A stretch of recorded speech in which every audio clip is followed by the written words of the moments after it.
When I was a kid, I remember watching my dad play Metal Gear Solid and Silent Hill on the original PlayStation. At the time, I thought they were games about tanks and monsters. Meanwhile, I'd be in the other room playing Mega Man X Collector's on the PlayStation 2. Years later, I went back to those games and realized they weren't just about tanks or pyramid-headed monsters. They were about identity, guilt, memory, and ideology. Somehow those ideas have been sitting in my head my whole life. I just finished playing Devil May Cry 3 and a question popped into my head. Not which game is better, but which game studio philosophy shaped me more? Capcom or Konami? I'm not going to be ranking them, but I'm going to be discussing about what stuck with me and maybe what that says about me as a player. I will be using 3 basic criteria to compare the two companies. The criteria being story, music, and gameplay. When I say story, I'm not talking about what's technically good. I'm asking, did I care? Did it make me feel something? Did I think about it after the credits rolled? And I believe both game companies do a very good job of that. For example, Devil May Cry. Dante chases his brother throughout the game and I was hooked since the moment I saw him on the top of Temenegru. Dante and Lady really shine. I love their banter. Lady shoots Dante in the head and then later Dante says, "Hey, if you're gonna ask me on a date, I don't date people who shoot me in the head." And right there, I knew that Capcom didn't really care if they're over the top. They're being over the top on purpose. I also love how the game masks deeper ideas. Virgil is consumed by power because he lost things dear to him. Dante is learning to accept his power. The mission structure, cutscene, makes the story continuous and satisfying. At the end, you finally learn where the name Devil May Cry came from and how Devil May Cry 1 started. And I think it's beautiful. Jackpot.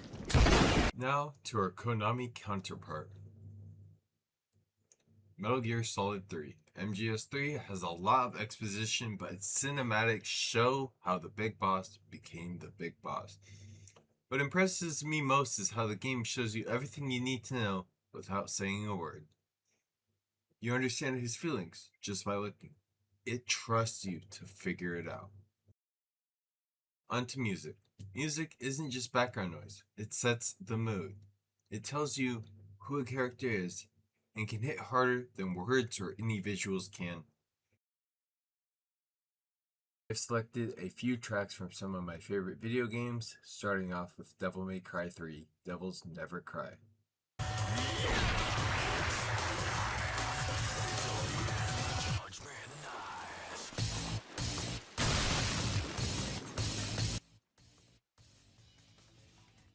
After Virgil stabs Dante, he runs down the tower. The song mirrors Dante's emotional arc of rage, power, struggle, coming to peace with his demon side.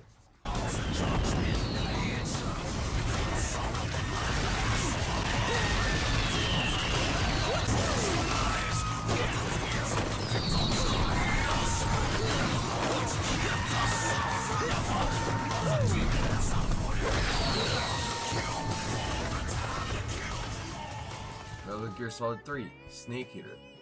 Snake Eater is about loyalty, sacrifice, and survival. Lines like, "Someday you go through the rain, and someday you'll feed on a tree frog," reflect Snake's trials, fear, tension, and doubt, yet he still pushes forward. "The day we see new light, I give my life, not for honor, but for you." Castlevania Symphony of the Night, I Am the Wind, is the bad ending song for when you beat Belmont. This song hits you if you don't get the good ending. It captures Alucard's internal struggle, having to kill Belmont, placing his power and reflection in every note echoes consequence and responsibility. Drifting high up in the sky that never ends, through Now, for the Mega Man X series, I've decided to choose 3 songs because the game is so vast. There's 8 titles, 7 if you don't include 7, and I want to just share 2 of them. Starting off, Zero's theme.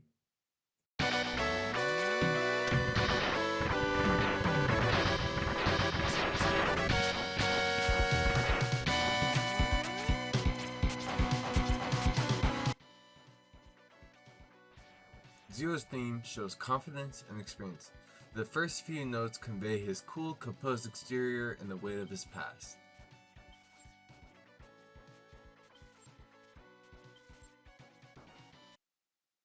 And now for Mega Man X8, Lumine's theme.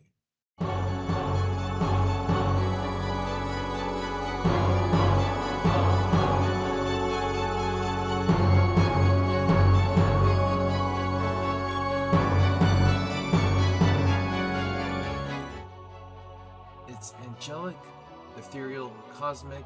Lumine's theme conveys stakes, power, and a presence of godly origin.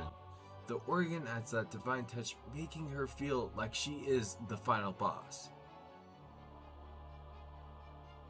I enjoy gameplay from both companies. Mega Man, instant satisfaction, 2D side-scrolling like Castlevania, thinking about paths and approach. Metal Gear, leaving bodies everywhere, almost like Devil May Cry, eh? Similar enough. So now, which company won me over? To be honest, neither. When I first started thinking about this comparison, I was trying to figure out which studio is better, but that's not really it. The real question is, which philosophy shaped me more? The one that taught me discipline and mastery, or the one that made me sit with uncomfortable ideas about identity and memory? Maybe the truth is, I needed both. One to push me forward, one to make me look inward. I started this honestly thinking I had a favorite, but honestly, I don't. I just wanted other people to love these games as much as I do. Not just things, not just monsters, but lessons I didn't even realize I was learning.